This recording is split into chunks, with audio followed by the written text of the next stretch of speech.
Hello and a very warm welcome to this week's Scene on 7. I'm Steve Brennan.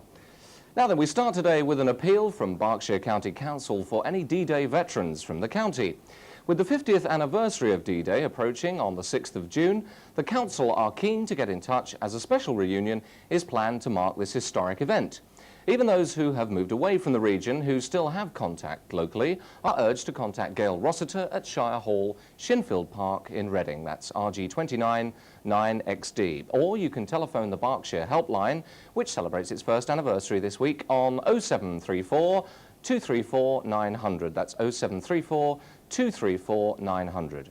And if you have any special events you'd like us to mention on the programme, I'll give you the address as usual at the end of the show. And here's a brief look at just some of the items coming up on this week's Scene on 7. The children of the borough reflect on conservation. Patricia Mitchell finds out more about art therapy and how you can benefit. This week's Freeway takes refuge in a local public house with a pressure group. And it's virtually real, it's virtual reality at the Super Bowl in Maidenhead. Game over, but not quite. My guests in the studio are Timothy Lambert from the Parkinson's Disease Society and Ayrton Westwood telling us about the beautiful Observatory Shopping Centre in Slough. Now, last week's programme prompted the biggest mailbag we've ever had. Thank you very much for all the entries to the competition, and we'll draw the winners in just a moment. First of all, a thank you to Andrew Bailey of Windsor, who wrote in, and Andrew, yes, you're quite right, you did see a scorpion on the 3D image on the moving magazine, so well done, you're one of a very select few. And the three winners of the competition, that's the really nasty horse racing games, etc., from last week's competition are Mr. James Brodie of Staines, Mr. Joe Mazzy of Slough, congratulations to you, and Tony Green, also of Slough, all spotted that the winner of the Grand National in '93 was Esher Ness, but didn't in fact win it because the race didn't happen. Anyway, congratulations to all of you, enjoy the games.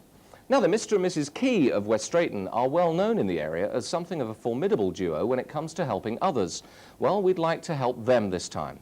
Together they have set up the West Drayton and Useley Senior Citizens Welfare Association, and they're raising funds for some transport. Their aim is to provide a minibus with a tailgate to take handicapped and housebound pensioners out and about, and generally make life a little more enjoyable for them.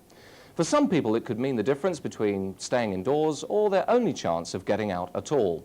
So it's obviously an extremely worthy cause. There is a minor drawback to their plans to the tune of £30,000.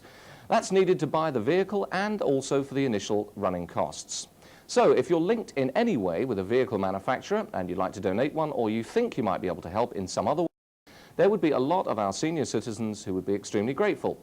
Failing that, individual donations from companies or personal donations, however big or small, would be just as welcome. So please help if you can. You can contact Mr. and Mrs. Charles Key at 24 Briar Way, West Drayton, Middlesex, UB7 9AR. That's 24 Briar Way, West Drayton, Middlesex, UB7 9AR. They are a registered charity and they can give you more details should you require them. So come on, put your hands in your pockets and send whatever you can. Thank you very much indeed. Hello also to Youssef. By the way, I'm glad you enjoyed the programme. He wanted to say hello very quickly to his mum and dad, that's Colin and Izzy, and also to Granny and Grandad and everyone at Heathrow School. It was a real pleasure meeting you, Youssef. Good luck to you. Now then, Steve Hyland has also been back to school with some rap, a peer of the realm, and a major petroleum company. Want to know more? So do I. Here's Steve Hyland.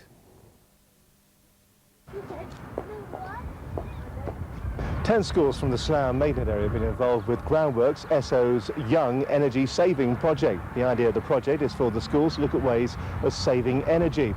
Now, we're at Ellington Primary First School today in Maidenhead, where the awards have been given out for the different schools.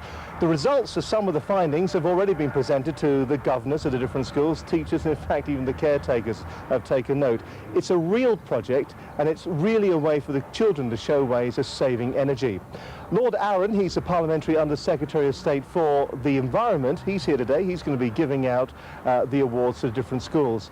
I asked him just how important this sort of project really was. This is an extremely important project.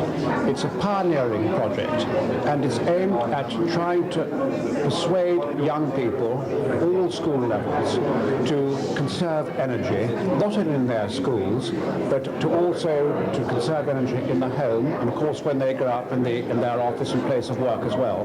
But the point is that this is aimed at schools, and to try and infuse them and to deliver them a clear, simple message as to how they can conserve energy in the school. Simple things like turning off the light, turning down the thermostat, or even having a word with the teachers about thermostats, and really trying to understand how important it is to conserve energy in order to reduce global warming across the world. I've been here today. I've been enormously impressed, enormously enthused by the way in which they have presented the whole thing, greatly encouraged by the great enthusiasm and by the dance and song that they have given us here today, and by the symbolism and the theme that they understand that exists behind it all. Oh, who are you? Hello, we're at this station. We need some fuel to put on station so we can get back in the station. Got an idea? Yes, in some parts of the world there's tidal power. What's tidal power? Tidal power is the result of the gravitational pull between moving sun and ocean waters. This tidal power could be a major source of power in the future. I'll show you notes about it if you want. That'd be great.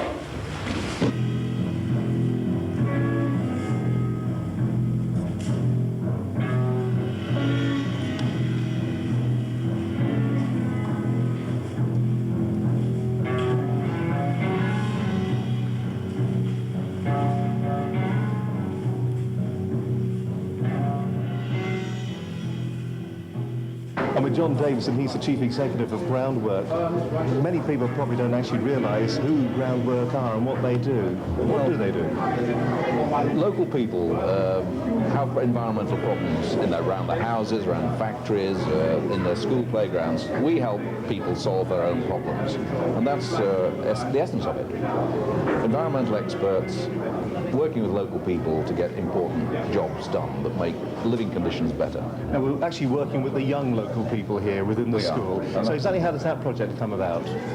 Well, one of the things we've been good at doing is tidying up, clearing up, improving the premises of school grounds, making them more attractive outdoor classrooms.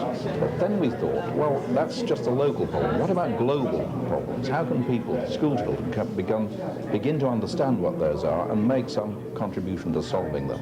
And here we're talking about the major issue of global warming, the potential that that has for raising sea level, the importance of doing something about carbon dioxide emissions, and that's all to do with power stations and how you use energy. And so they came down to the idea of helping children through this project, and with ESSO's backing, to understand how energy is used in the school. Please don't save our energy. Turn off the lights and TV. Turn off the video, turn off the tap, and listen to our energy rap.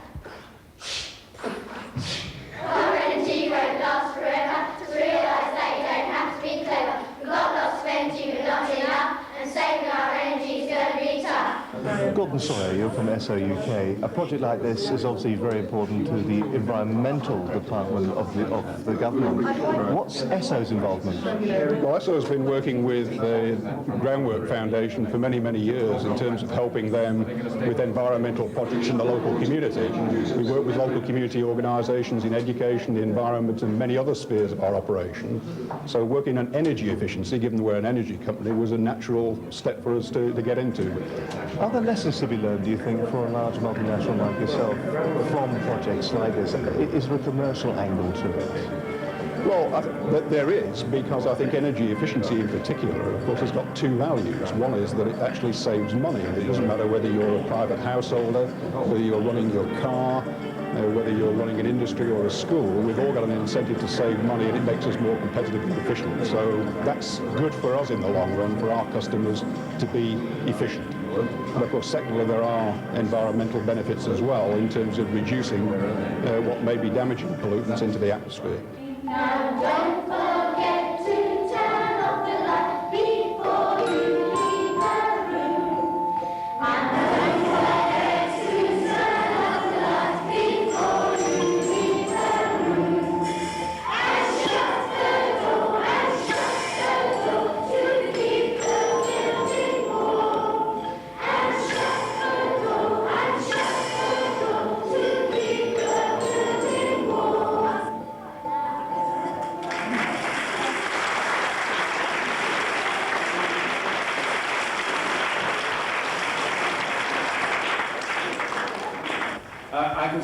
say that if only a minister's job was as enjoyable as this every day, life would be doubly worth living. Because I really have been most impressed, deeply impressed, in fact, by the song and the dance and the symbolism and the theme that everyone's been taking part in this morning. And I think the first thing I do when I get back to London is to go into John Gummer's office, who is the Secretary of State for the Environment, my boss, and to sing the song to him that I have. Lord Arran presented each school with an SO Young Energy Saver certificate in recognition of their efforts in saving energy in their schools. The schools were Cookham Dean Primary School from Maidenhead, Lowbrook Primary School in Maidenhead, Lynch Hill County Combined School from Slough. From Windsor we had Queen Anne First School, St Albert's Roman Catholic Primary School in Slough, St Luke's Primary School in Maidenhead.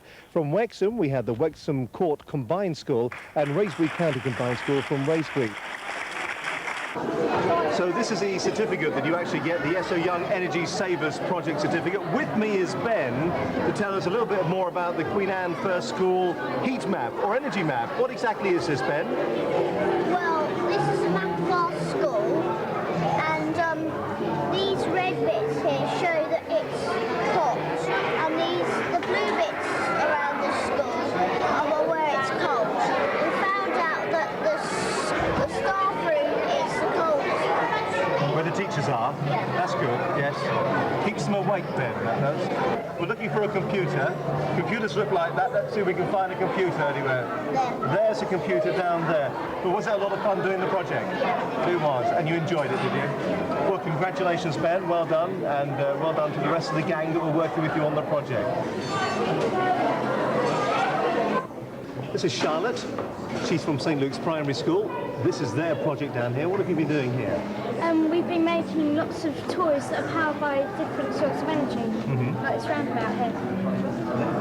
Now, this one's brilliant, this is, isn't it? It's got an electric motor inside and batteries and everything. Can we see the inside of it?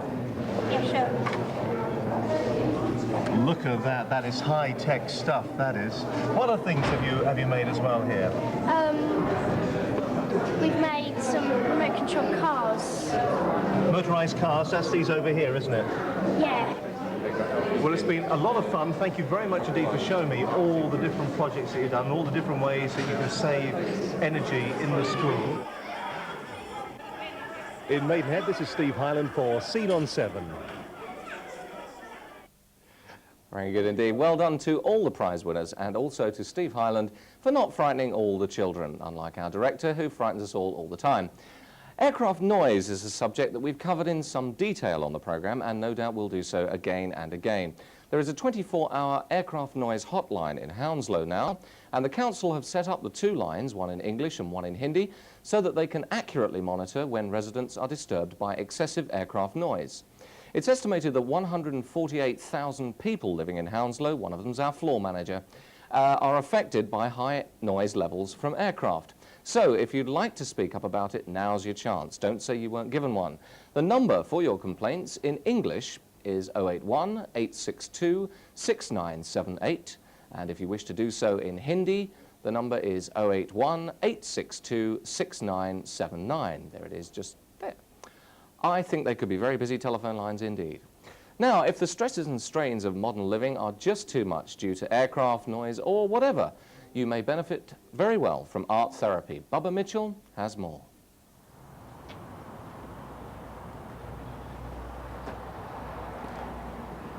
This week we're at the home of Diana Maberley, who's a person-centred art therapist. Hello. Hi Diana. Come in. Diana, you're a healer, a trained therapist and an art therapist.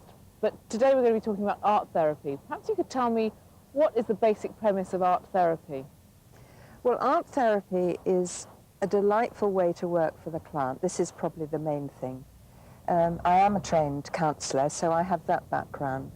But using the image of whatever particular thing the person might be working on, it could be a feeling, it could be an emotion, it could be something to do with the body, and they can't, for instance, something like cancer, some terminal disease, that they're finding it very difficult to cope with.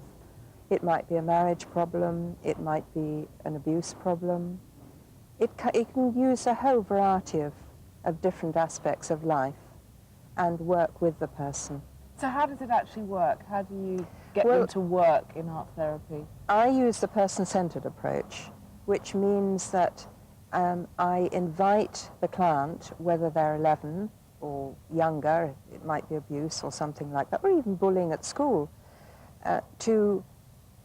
firstly to tell me what their problem is, which I would make brief notes. Then I would give them a little relaxation, very briefly, then invite them through an image. I might talk about the spring if it was now. I might ask them to visualize a flower or a vehicle, whatever seemed appropriate to our discussion. Does art therapy work well with individuals or with groups or couples? You can work as a group, you could work as a large family if there'd been a bereavement, that sort of area. Individually, it's ideal. It's very spontaneous. It allows somebody, if they need to cry and want to cry, never been able to, they can cry. But we also have a lot of laughs always. And also, presumably, your role is intrinsic. I mean, people can't do this on their own. You need an observer to be able to draw certain things to their attention as well, presumably. I might give them homework, following on the work that we've done, but I think it's quite difficult to do it on your own. You do need a trained therapist to work with. That's important. Okay. Thank you, Diana. Well, we'll be going in and having a look at some of the work, actually. Good. Now. That would be nice. Thank you. Well, normally, Baba, I would have taken a little history, but I suggest today that we go straight into the therapy part. I understand you have a fear of butterflies, so maybe we could work something in with an image that I'll give you. How I normally work is that I would invite you to have a little relaxation. So if you'd like to just close your eyes and become aware of your breathing. Become aware of your body. And through the breath, let go. And just relax.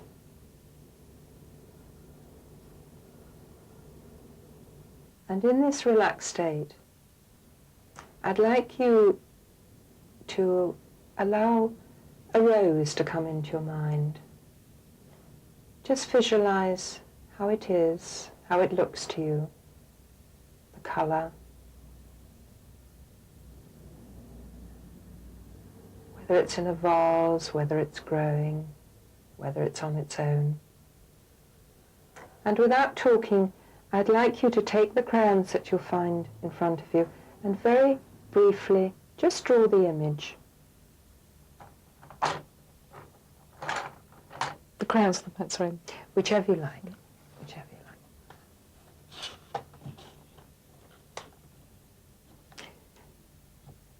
like. Now, normally I would remain in silence at this stage, but what I would do is I would be aware of the colours that the client starts with, where she starts the drawing, how she sees it. And it doesn't matter how good or how anxious a person is about their drawing. It's what they see and what they feel is the important thing. It's a very brief, it's not a work of art. It's just an expression of their feelings. Have you completed all? That's my rose. Right, that's lovely. And if you related that to your fear of butterflies, does the colour come into it? I think it's the speed. It's the random movement. Right. It's the fact that they dart about that I don't like. And they've got their colourful wings, but actually their bodies are brown and furry. So there's something about the colourful wings and the darting. Is that okay, the darting? No, not at all. It's the movement that is difficult for you. I am actually quite surprised, I think, at just how immediately I was able to link what I'd drawn. And with my fear of butterflies, how you were able to ask questions which are immediately linked into that. Because I don't think I would have put the two together. I wouldn't have put a rose and a butterfly, my fear of a butterfly, together in any way, shape or form. So it was fascinating and very immediate, and actually something that I'd be able to use somewhere in my brain. I'd be actually able to sort of make the connection so that the next time I come face to face with a butterfly, which I hope won't be too soon, I would be able to see where my fear is coming from. And I am surprised that it was that's immediate. Good. So thank you. That's Thank you very much. Well, that's great. Well, I've left Diana's with this simple and straightforward drawing of a rose. And even though it might seem quite basic, I can assure you I feel better equipped to deal with butterflies in the future. Thank you, Barbara. The search for the ultimate complementary medicine continues. Well, time now for a break. Back in just a few minutes with an update and my guest, Timothy Lambert. He'll be here to talk all about Parkinson's disease and Awareness Week. Time for a break.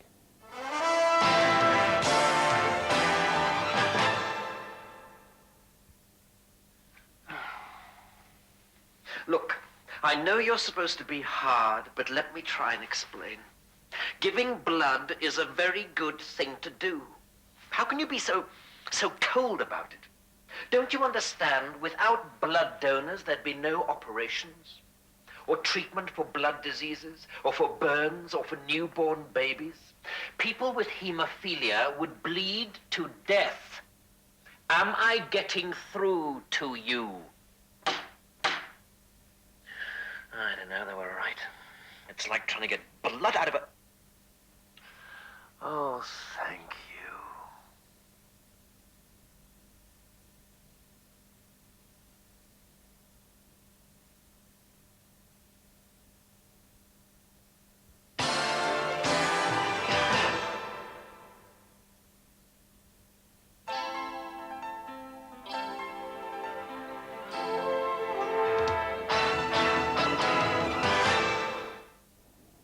Welcome back. It seems that every week of the year is dedicated to something or another.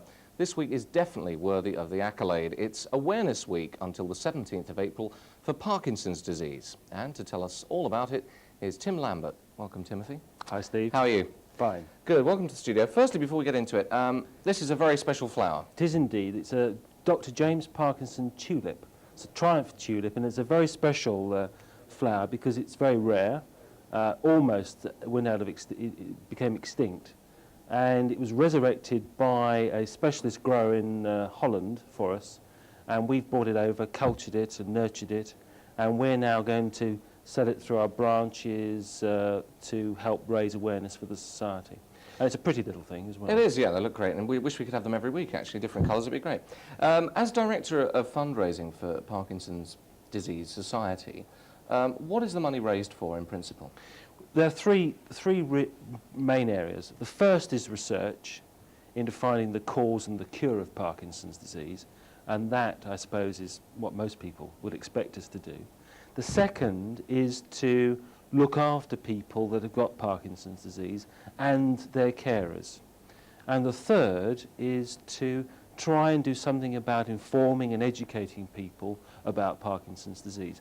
Doctors, nurses, health officials, those sort of people. As well as the public, of course. Oh, sure, yes. On that very subject, an uncle of mine who's since tragically died actually had Parkinson's disease, and I've seen what it does to people. Many other people will have done, but for those who haven't, what are the main symptoms, the main problems with a person who has Parkinson's disease? Well, I suppose most people would recognise Parkinson's by seeing a tremor, a regular movement of some description, normally in the hands and arms or perhaps legs. But the other two principal symptoms are problems with standing or sitting properly. It's called postural abnormality, but it simply means that they have difficulty in sitting as you and I do. And there's also a problem with the lack of movement. It's one of the symptoms, for instance, is it's very difficult to reach out and sort of hold that glass of water and put it to your lips to drink. Right. And that really actually is the main problem with people. Now, The other main thing that people don't know about Parkinson's disease as a rule is that it can affect anyone at any time in their life. Yes, absolutely. I mean, although the incidence of Parkinson's disease gets greater as you get older, 1 in 7 of people diagnosed as Parkinson's disease are under 40. And I think just recently you would have seen some of the documentaries on Ray Kennedy, the footballer, who is just in his 40s and whose life has been affected by Parkinson's for the last 10 years. Devastated. And it actually, it's very sad for Ray Kennedy, but Ray Kennedy is actually working on your behalf now, and that actually heightens the profile of awareness. So in a way it has a beneficial effect. It has, and for Ray it's good therapy too, because it takes his mind off the illness, the disease. Right. Roughly how many people in the UK are affected by Parkinson's disease at the moment? We estimate 125,000. Difficult to be too precise because not everybody has got a satisfactory diagnosis, but we think that's a reasonable estimate. Your society works for Parkinson's sufferers, carers, that sort of thing. Now, obviously you work very closely with the NHS, but what specific benefits are offered by your organisation as opposed to the general ones in terms of drugs from the NHS? Well, I think what we do best is to give people sound advice about what is available to them, where they can get help and how they can obtain help, and we've got specialist people to do that. But also I think one of the areas which has changed people's lives so dramatically in some key areas are specialist nurses. People that are specially trained to help people with Parkinson's and their families get the most out of their drugs, get the most out of their therapy treatments, get the most out of their doctors and so on. Principally, the Awareness Week is obviously, by its very nature, is the awareness of the disease itself. But you're trying to raise money. What sort of money are we talking about? What's the annual expenditure on your behalf? We raise over £4 million a year. That's a lot of money. In the next 5 years, we need to top £10 million. Very steep curve to raise money for research and welfare and education. Apart from just finance, what are the main objectives of this Awareness Week? Well, I think really you can sum it up in 3 parts. Our local branches, we've got 210 branches throughout the country. There's a very strong one just around the corner from here, for instance.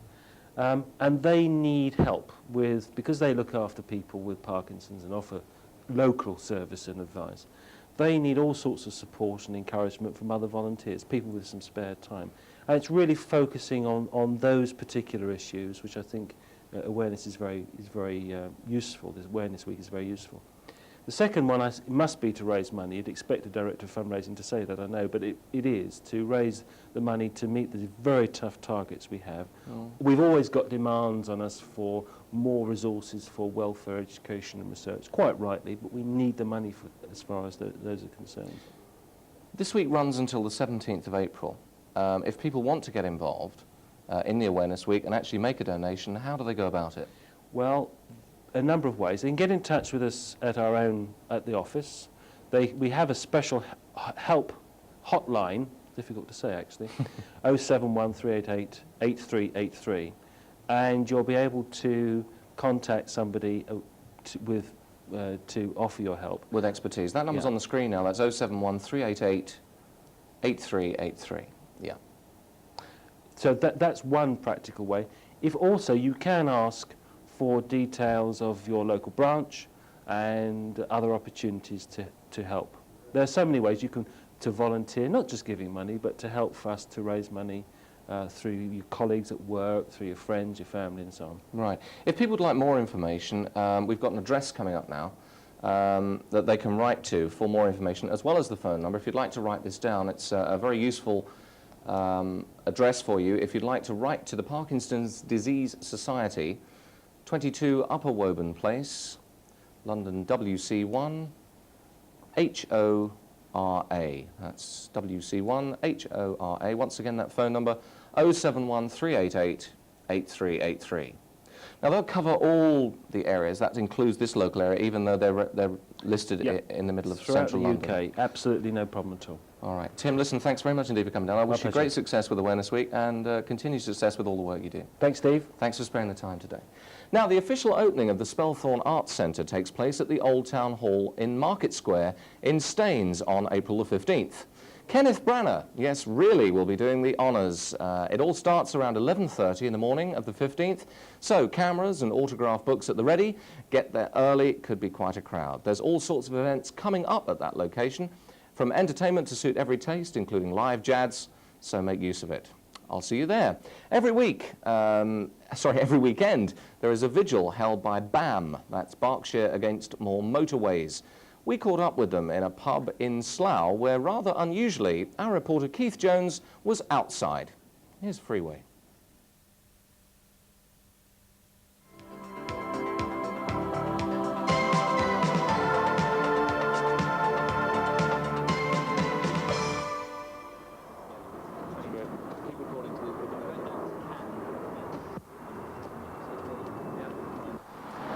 We're outside the Wheat Sheaf in Albert Street in Slough, and with me at the moment I have Paul Evans, who's the landlord. Paul, tell me about BAM. Well, BAM is basically we're a group of people who've decided to get together to form action against the proposed M4 widening from Maidenhead to Slough. The actual name BAM works out at Berkshire Against More Motorways. We feel very strongly about this. There's people from all walks of life who have joined together to join BAM, and at the moment we've got a database of over 200 people. And how long have you been going since? We've been going now, it's just before Christmas we mobilised. So you've got 200 people in 3 months then? That's correct, yeah, yes. That's pretty good. Yeah. What does BAM hope to achieve? Basically to stop the proposed widening going ahead. I mean, the figures we've been quoted of 240 million for the cost of 9 miles of road, which we find extortionate, quite frankly. And how do you plan to stop it? Well, at the moment we've got we've been lobbying MPs, we've approaching the Department of Transport. We've set up a weekly vigil, which anyone's welcome to come along to. Right. I know that there are some other members of BAM here tonight. Can we go inside and meet some of those as well? Yeah. Okay, great. Come inside.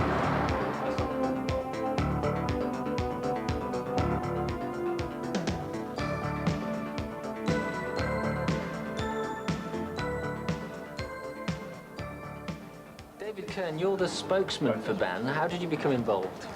Well, first off, we heard about the plan. We got sent a glossy leaflet by the Department of Transport. They invited us to a public meeting. We went to the public meeting. After that, Slough Council Voluntary Services and Slough Friends of the Earth organised the first public meeting, which we attended, and that's when the group sort of started to get organised. A group of people who decided they want to become more involved met again, and we've organised a series of demonstrations, public meetings. We're organising a weekly vigil, and that's how it all happened. So it started to run from the first public meeting. Right. Paul mentioned the weekly vigil. Tell me a bit more about that. How does it work? Well, we want to keep awareness in the community of what's going on in BAM, so we're going to have a weekly vigil which will be people who want to get involved with fighting the M4 widening scheme will meet on a Saturday between 12 and 1 in part of Slough that will be destroyed by the new road. We're meeting on the Windsor Road at the bottom where it meets Windvale. We've planted a tree. This tree would, if the road were to go ahead, this tree would be destroyed. We expect that it won't. Right. And have you looked as an organisation at what alternatives could be put forward instead of the motorway widening? Well, there are two sorts of things here. There are ways of using the motorway better, and Runnymede Council, in relation to the M25 widening, has produced a very sophisticated study of a large number of things that could be done to increase the flow of traffic, really, and to encourage people to have more than one person per car, improve certain junctions and so on, without the enormous disruption and cost of widening. So that's one thing, which is obviously fairly technical and requires knowledge of how motorways function. The other thing, from the point of view of Slough and the M4, obviously, is we have an excellent railway. I mean, whatever people say about it, it's really very quick to get into London. And in fact, a member of Star FM Slough recently told us that he set off by rail, went up, had his breakfast in Regent's Park, and was back in the office in Slough when the people who'd set out in a car at the same time were just entering London. So investment in the railway would really be far more cost-effective, I feel, than widening the motorway. I think to pick up on some points, for instance, that John made, he used the word, interestingly, solution, that as far as the Department of Transport is concerned, this road widening scheme is setting out really to solve a problem. I think it's very contestable that it will solve that problem. The judgment that they make is that by building more motorways, widening the roads, they will cut down journey times. I think people's experience with the M25, for example, has kind of proved that far from actually solving that problem, it actually makes the problem worse because it attracts more local traffic onto the motorway itself. Warren, can I turn to you? Warren Carter, what's your involvement with BAM? I've been involved in the Slough Green Party, so getting involved in BAM is like a logical step. Again, I think of much better ways of spending £240 million, and we should improve our public transport systems. Half the people in the country haven't got access to a car. So why should we always prejudice to car users? What about buses, cycles, trains? And someone in our group worked out that we could run buses free in Windsor and Middlesex for 20 years with the money, plus new train stations, new cycle routes, new rolling stock for the trains.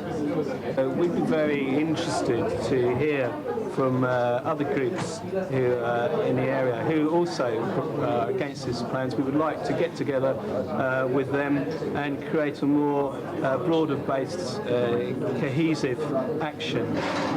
And how do they contact BAM? They can contact us through 15 Albert Street.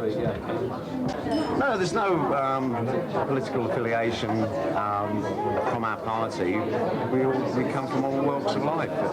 It's that simple. We've all got our own ideas and our own politics.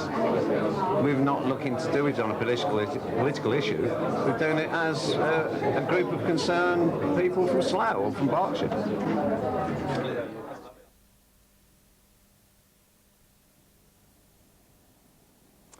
Thank you very much, Keith. And we're also grateful to the landlord, Paul Evans, at the Wheatsheaf for his hospitality.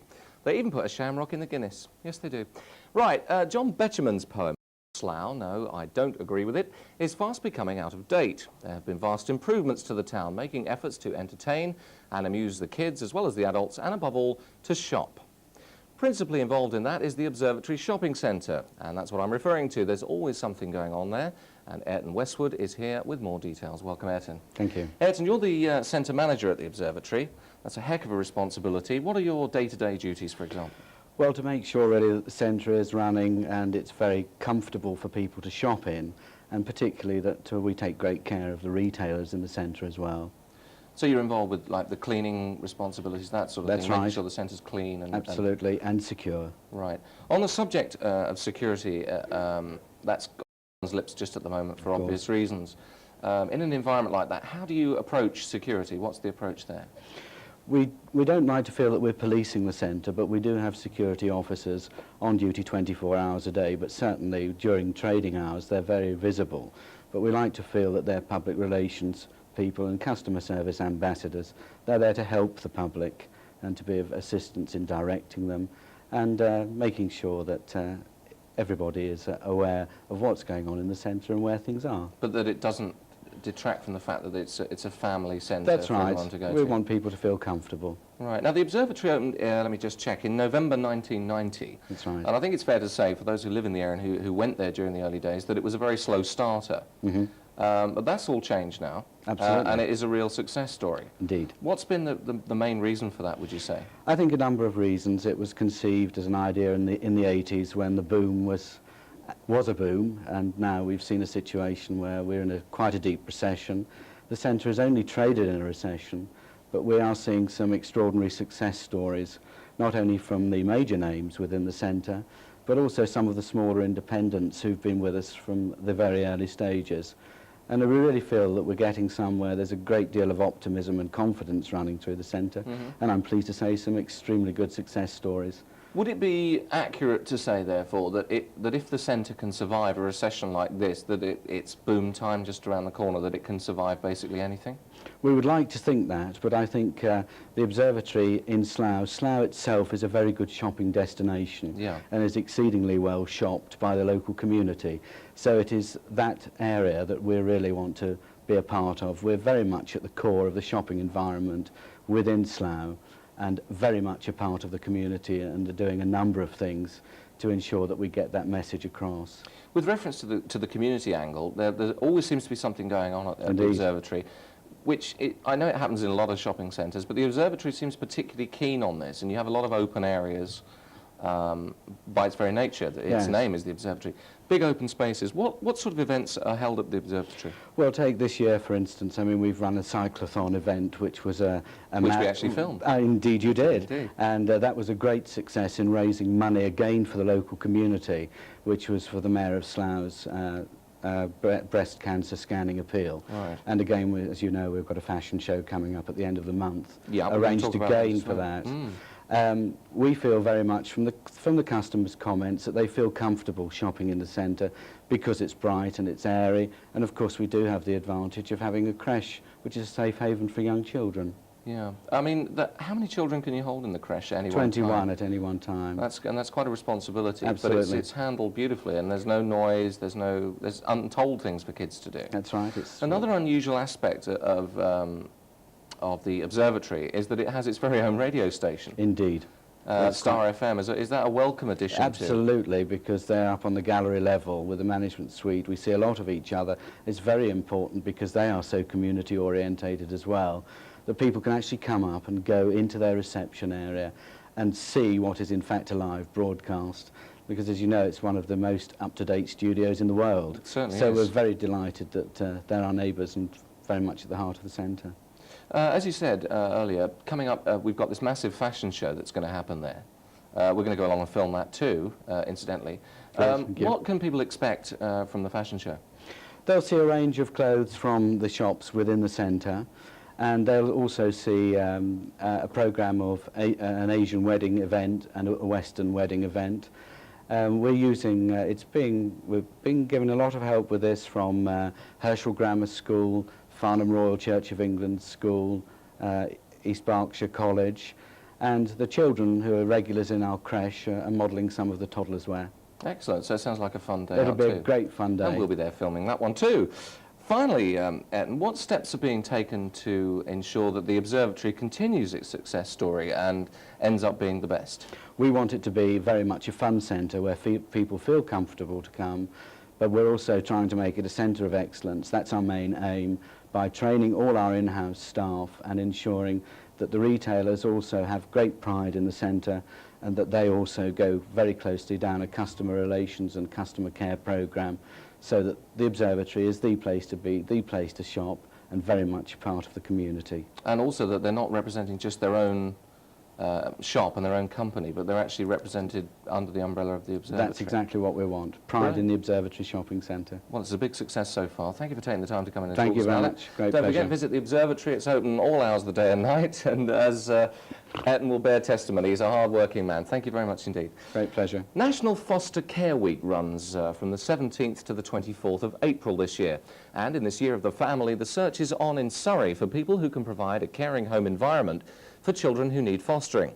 Now, the positive benefits for the child and also for the foster parent are fairly obvious. But Surrey County Council Social Services and people who already foster will be out and about demonstrating those benefits. Payment is also available of between £60 and £200 per week per child, as well as support from the authorities, and in addition, they will train you. If you're interested, displays will be located in various shopping areas throughout Surrey, and with more details available throughout the National Foster Care Week. For further information, please contact Simon Slater. He's the Development Manager for Fostering and Adoption at the County Social Services Department. His telephone number is 0483 728 022. That's 0483 728 022. Right, now computer games have taken over as a source of entertainment, not just for the kids, but for adults too. They play them here, I can tell you. But a new generation of game is now available at Super Bowl in Maidenhead. Virtual reality is here, and our reporter Sarah Stewart was there.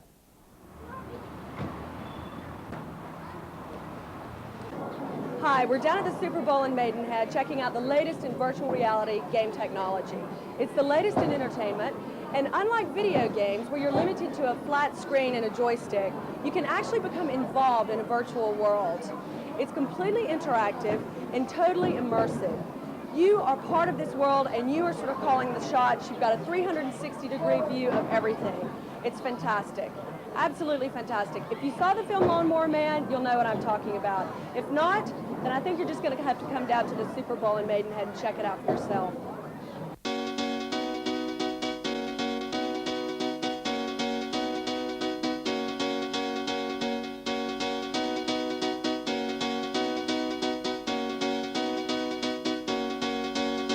Ben, could you tell us just a little bit more about virtual reality?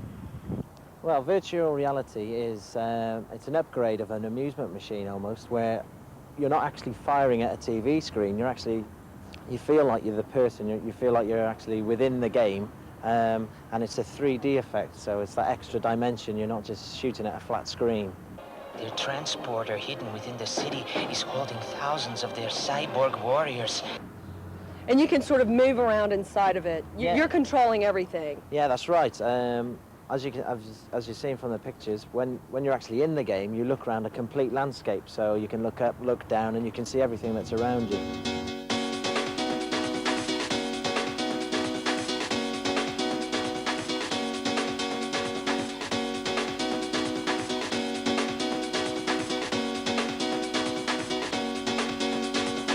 And so how long is it running here? Is this going to be a permanent thing here? At the moment, we're trialing it for 6 weeks. It's £2 a go. So far, it's proven successful, and everybody's enjoyed it. We've had some customer feedback on it. Yeah, I mean, did you really feel, though, like you were involved and you were sort of totally immersed in all of that? That's good. Yeah, I like that. Do you think it was confusing at all? Yeah, I'm pretty confused with the movements going around. It's cool, though, don't you think? You think it's better than a regular video game? Definitely. Yeah? You play it again? Yeah. Does anyone think that maybe it's dangerous for children, like they could become addicted to it, or it's just not really the thing they should be doing? There's been a number of parents who've shown some concern, but none of the scenes are excessively violent. No more violent than a Sega amusement machine at home, for example. Right. But the main feedback is that you can, when you finish the game, feel a little bit disorientated because obviously you've been in another landscape.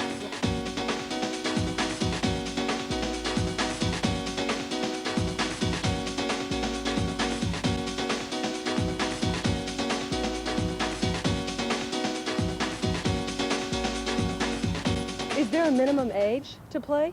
Or no, really. Can play? Anybody can play. The only restriction on it is the height. You have to be as high as the barrier. So if you're a junior, the only restriction is obviously you have to be as tall as the barrier itself. Going up. You're making us proud, kid. There ain't much further to go. This might not be such a suicide mission after all. And so, do you think that people find it too expensive, or you think they think it's worth it? It can seem a little expensive for the first game if you're a junior, because you need quite good hand-eye coordination to get far in the game. So the further you get in the game, obviously the more value for money it actually is. £2, do you think that's too much to spend? £2? No. Good. And so, Ben, do you enjoy it? Do you sort of lurk down here till 4 o'clock in the morning playing yourself and everyone's gone? It's the only time I get to play it is when all the customers are gone, and I've already been seen at 2 o'clock in the morning playing the game myself. Spotted. Yeah. Gosh.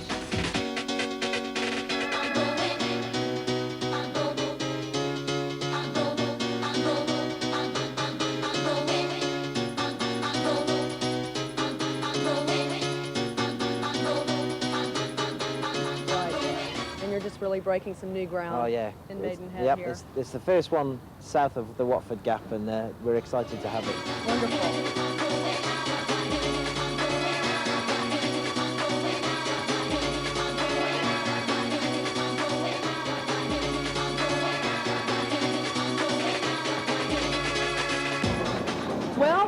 have it. I'm Sarah Stewart for WMTV, and now let's go back to the virtually real studio in Steve Brennan. Yes, quite. Thank you very much indeed. Totally Lloyd Grossman-tastic. Thanks a lot, Sarah, for that. That was a great report. Over to you. And I would like to say thank you, Sarah, also, and I'll be writing my name down in big letters so that you can, you know, see how to spell it. At the end of April, or towards the end of April, you can try virtual reality for just £1 at the Super Bowl. You can tell them WMTV sent you, and also, if you would like to have a go for just £1, put the other pound in an envelope and send it to M. Kenny, care of WMTV. Time now for some music, because we've been inundated with plaudits who've said how wonderful the video we had on the other week, the boys who came in, was General Saint and Don Campbell. It was a big hit here, wasn't it, chaps? It was, said one of them. Yep, it was a big, big hit. General Saint and Don Campbell with their version of Neil Sedaka's Oh Carol.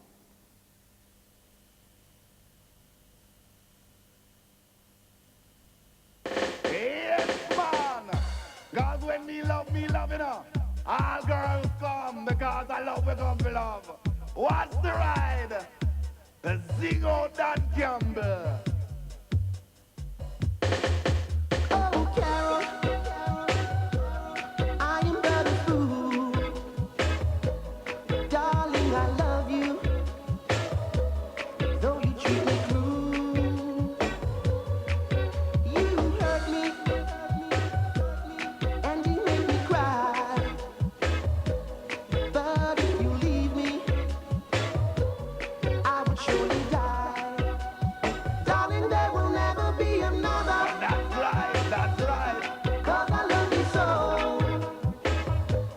Don't ever leave me. Say you'll never go. I will always want you for my sweetheart. Yes, man, come in. No matter what you do. Oh, Carol, I'm so in love with you. Here it is. And me say, woman like you, man, I run down the world. Woman like you, man, I run down the world. First time we met, you go on like you shy. Next time we met, you want to give me a try. But me write your love a letter and you never reply. One away, man, you want me run away, girl. One away, man, you want me run away, girl. That's right. One away, man, you want me run away, girl. 'Cause I love you so. Don't ever leave me. Say you'll never go. I will always want you for my sweetheart. That's right. No matter what you do. Yeah, man. Oh, Carol, so in love with you. What's the right? I will near her for you and me guiding star. If you come back, I strictly love, not war. Never love another, me I wanna be a man. Now you run gonna let me, that me can't understand. And me buy you the ring and put you in a man's hand. Wanna be a man, you want me run away, girl. Wanna be a man, you want me run away, girl. Wanna be a man, you want me run away, girl. Oh, Carol, I am but a fool. Oh, God. Darling, I love you, Don't deceive me. though you treat me cruel. You hurt me, You are my heart, baby. and you make me cry. That's right, that's right. But if you leave me, I would surely die. Darling, there will never be another. Not at all. 'Cause I love you so. Don't ever leave me. Say you'll never go. I will always want you for my sweetheart. Come with it. No matter what you do. Nice. Oh, Carol, I'm so in love with you.